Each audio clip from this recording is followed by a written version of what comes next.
Hey, hello, what's going on? Happy Friday. Joe 690ADV, thanks for stopping in for the Friday night video. As I always say on Friday, thank you to everybody that is part of the channel and is hopefully going to be part of the channel. Gorgeous day, Dallas-Fort Worth, Honda, totally making waves. We know it's hot. There's a lot of videos out there, and maybe you're thinking about a Honda. Well, you know what? The Honda CRF300L and the 300 Rally, they are different. And if you were to compare the two, which one is the better dual sport? Well, I'm going to break it down for you, and hopefully this may help you out. Coming up next.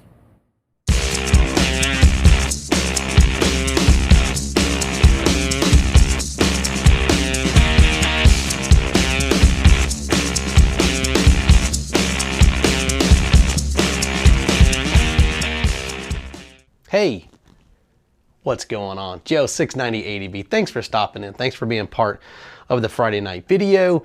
And tonight, we're going to talk about that CRF300 Rally, and we're going to talk about that CRF300L.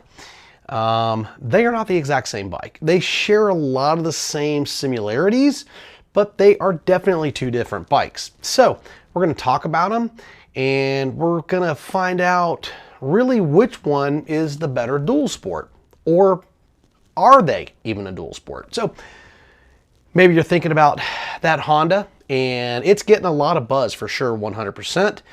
And but we're going to dig into that. But first, before we dig into that, please, if this is your first time to our channel, please hit the little subscribe button. It only takes just a second. It really is awesome for us. And not only that, we have a bunch of videos, and you can be part of the 690ADV, and if you'd give us a thumbs up if you like what you hear, we're sure to appreciate it. And don't forget, our affiliate store is up there. I know I promote that all the time. The reason I do that is because it does help with some of the things that we do, cameras, SD cards, and things like that. And it would be because of you that helps the channel grow on that end. So without any more into that, let's dig into the Honda CRF300L Rally and the 300L from Honda. And those two are making, like I said, they're making a lot of waves right now. And for good reason, because I think basically the mid-range dual sport motorcycles are a real hot topic because we've been asking for them for quite some time. And I just know that, you know, over time we're going to get a whole lot more. And starting with the Honda series, man, they couldn't have done a better job. And I think they did great on both ends, with the Rally and with just the standardized L. Now, like I said, they carry a lot of the same similarities between the two bikes. But I'm going to kind of call out some of the pluses, my personal opinion, and some of the minuses of that bike between the two. And hopefully this may help you if you're a new rider, or if you're a rider thinking about getting into some dual sporting or something like that, and that Honda caught your eye, and maybe this might help make up your mind. And any of you subscribers or followers of mine that are part of the channel, comment down below, especially if you picked up one of these bikes, to maybe help somebody out if they're watching this for the first time. Well, first thing I want to start with is the 300 Rally, some of the pluses of that bike. And I'm not going to hit every plus that's out there. I'm just going to hit the ones that really caught my eye, and I think that that really makes that bike great for what it is. Number one, it's a cool looking bike. You have to admit, it really does look super cool. It has the Rally look to it, like the Dakar Rally bike. It's not a Dakar Rally bike, but it certainly does look cool. So if you want to kind of make a cool statement, that's definitely the bike for you, because I think that it looks really nice with all the plastics and all that stuff. It really does. It's definitely an eye catcher. Number two on that, the windscreen. I'm just one of those guys that windscreens actually mean something to me. I don't know if it means something to you, but having a fairly decent windscreen, especially if you're on the road, it's great. Gets the air up over the head, and it sure makes your ride a whole lot more enjoyable. And I think they nailed that whenever they built the 300 Rally. Number three, the tire sizes. Perfect, 2118. You can get any type of tire, from road work to dirt work to whatever you're looking for. In a 2118, you can shop around and you can get basically any tire for that bike for whatever you want to do with it. Number 4, fuel capacity. I think they did a pretty good job at 3.4 gallons. That's really not that bad. You don't want a ton of fuel because fuel adds to one thing we're going to talk about in a minute. But that's pretty darn good at 3.4 gallons. I think they did a really good job, and that's going to get you a pretty good range. Ground clearance. I thought they did an okay job. I don't think they nailed it, but I think they did a really, really good job on the ground clearance. At 10.9 inches, it's pretty darn good. So it's going to be able to do some of that off-road work without really any problem, I don't think. You know, it's not as high as some of your Enduros and some of the other bikes, but it's pretty good. So if you're planning on doing some dirt work with that bike at 10.9 inches, I think it's going to be pretty good. And number 6 that I think they totally got right, the cost at $5,999. Now I know the ABS is going to be more. I don't really want to talk about ABS because guys that actually ride in the dirt more than they do on the street, they don't really care too much about ABS. So, but those two prices, and the price difference is not much more than $5,999, but I think they nailed it at that price. Now, minus, where do the minuses come in? Plastics, okay? It looks cool, but if you damage any of those plastics, be prepared to get your wallet out and start fanning out some cash because those plastics are very expensive and they're going to cost you when you take it off road, and you will dump it, and you will have to replace some plastics. That brings me to number 2, protection. You're going to have to protect that bike all the way around, from engine guards to the skid plate that it really doesn't have. It looks like it's got one. It's plastic, it's chintzy, it's not very good. You're gonna have to armor up that bike if you wanna do any off-road work, or it's going to cost you. Now, again, on the next to number 3, what is that gonna do? Weight. At 333 pounds, the bike's already heavy from the get-go. You're going to add on all these extra stuff to protect that motorcycle. Before you even get your gear on, you're going to be sitting around 350 plus pounds. Seat height, 35.2. I think it's too tall for that bike. I really think they could have got it down lower and still kept the ground clearance. And for a lot of the guys that don't know how to lower motorcycles, I think that could be a big turnoff, especially for people that are a little bit shorter. They may look elsewhere to get a different bike if they don't know how to get it lower.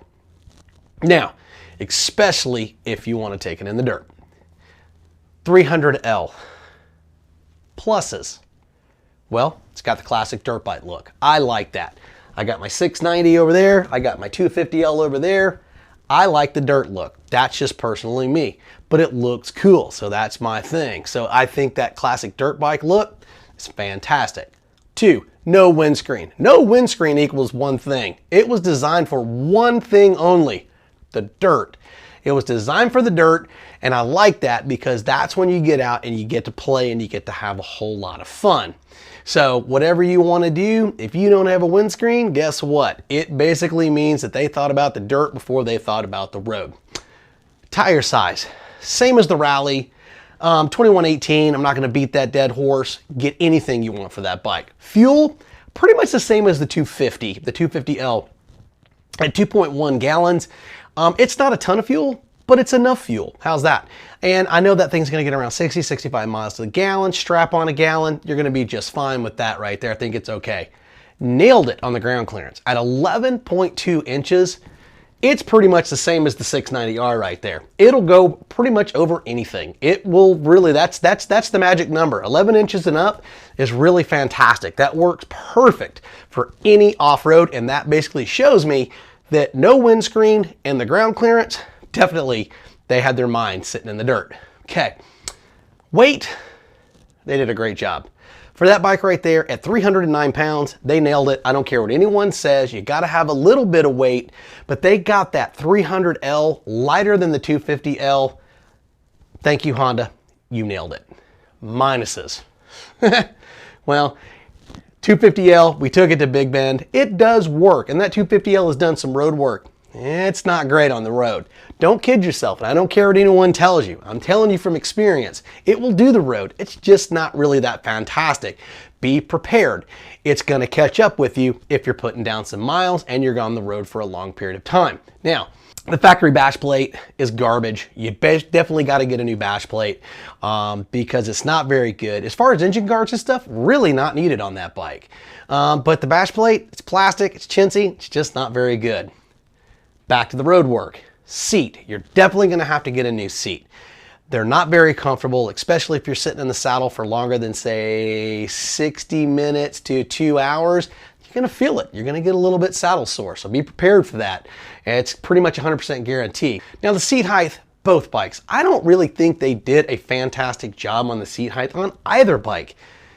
The 300L comes in at 34.7, so it's just a shade under 35. Why can they not get these bikes down to around about 33.5 inches? If you could get it to 33.5 inches, those short riders are going to gobble these bikes up.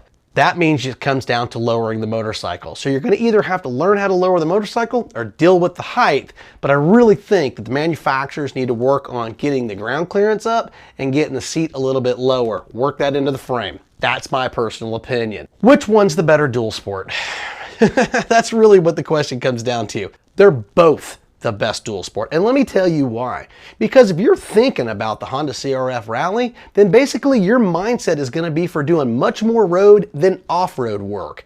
And if you're thinking about dirt work, you definitely want to look at the 300L because it's truly set up for that dirt way better than that Honda Rally. Now, that's what it boils down. Do you want more road or do you want more dirt? They're both fantastic dual sports, and you're going to win either way. I don't like to be too misleading, but here's the way it boils down to. One's better on the road, one's better in the dirt.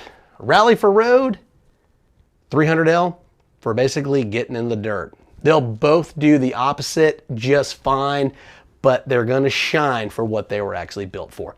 Hopefully this helps you out. Don't forget, if this is your first time, please hit that subscribe button. I just truly appreciate it, and you're updated on basically all of our videos, and hit that bell. Give us a thumbs up. Don't forget our store, and get out and ride, find your adventure, and hopefully this will help you out if you're thinking about purchasing one of those new Honda 300 series motorcycles. I'm Joe. You guys have a fantastic weekend. 690 out.